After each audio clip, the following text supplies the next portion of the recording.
So let's look at the New Testament, because a lot of critics, they sound super smart. They sound like these guys are just hip deep in ancient manuscripts.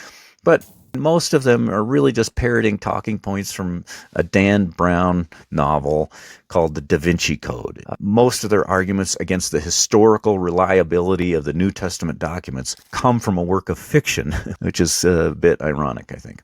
So the basic internet myth that you're going to hear most often is that some guy named Jesus lived and died, and that's about all we know. And then hundreds of years later, they started writing legends and myths about this Jesus guy, and they sort of turned him into a god. And then a bunch of big shots in the church had a council, and they said, all these works that support our agenda, we'll call those the Bible. And everything else that doesn't support our stuff, we'll throw that out. And that was the day the New Testament was born. That's the basic internet myth. And I'm not talking about scholars here. Scholars know that's all garbage. But the myth that's really popular, the idea that the New Testament did not exist until hundreds of years after Jesus' time.